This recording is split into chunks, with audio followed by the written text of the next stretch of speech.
اللہ تعالیٰ اس شخص کی یہاں پہ بات فرما رہے ہیں جس کے پاس کچھ پیسے ہوتے ہیں، اور پھر ان کا کوئی رشتہ دار ان کے پاس آتا ہے، یا کوئی غریب ان کے پاس آتا ہے، یا کوئی پڑوسی ان کے پاس آتا ہے مدد کے لیے، یا کوئی مسکین آتا ہے ان کے پاس اور ان سے مدد مانگتا ہے، اور ہو سکتا ہے کہ اس وقت ان کے پاس پیسے نہ ہوں، یا آپ نے اپنے پیسے کہیں لگا دیے ہوں،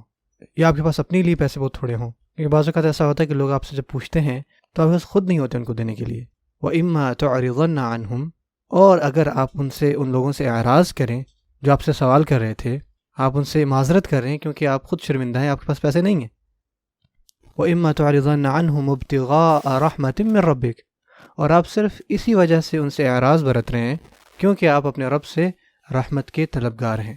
اب اس کا کیا معنی ہوا سبحان اللہ؟ کیونکہ بعض اوقات جب کچھ لوگوں کے پاس کوئی مانگنے والا آتا ہے تو کہتے ہیں کہ نہیں نکلو یہاں سے، میرے پاس نہیں ہے پیسے۔ یا بعض اوقات اکثر آپ سگنلز پر کھڑے ہوں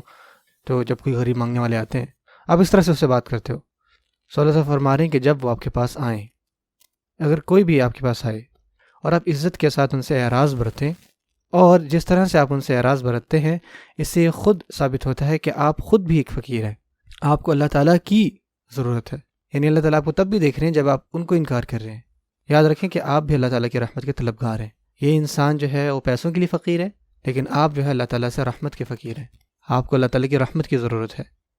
اپنا رویہ دیکھیں جب آپ کسی سے اس طرح سے برتاؤ کریں۔ وَإِمَّا تُعْرِضَنَّ عَنْهُمْ ابْتِغَاءَ رَحْمَةٍ مِّن رَّبِّكَ تَرْجُوهَا، آپ خود بھی رجا کرتے ہو، امید رکھتے ہو کہ اللہ تعالیٰ کی رحمت آپ کو ملے گی۔ جب آپ کو یہ امید ہو تو فَقُل لَّهُمْ قَوْلًا مَّيْسُورًا، تو آپ ان سے آسانی کے ساتھ بات کریں، آرام سے، سکون سے ان سے گلے لگیں، ان کو بتائیں کہ یار میں آپ کا درد سمجھتا ہوں، جیسے ہی میری استطاعت بنی میں آپ کی مدد کروں گا،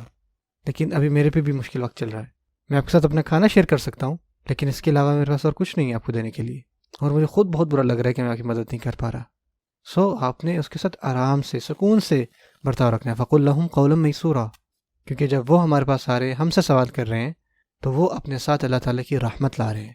اور جب ہم ان کو نہیں دے پاتے تو ہمیں ان سے معافی مانگنی چاہیے، اور اللہ تعالیٰ کو یہ بتانا چاہیے کہ اللہ تعالیٰ آپ کی رحمت آئی لیکن ہم اس کو لے نہیں پائے۔ یہ ہے اصل رزق۔ جو اصل رزق وہ نہیں ہے جو چیزیں ہم خریدتے ہیں، اصل رزق ہے اللہ تعالیٰ کی رحمت پا لینا، اور یہ رحمت تب آتی ہے جب ہم اپنا صدقہ کرتے ہیں، نہ کہ ہم کوئی چیز خریدتے ہیں۔ جب ہم دیتے ہیں تو یہ چیز بڑھتی ہے۔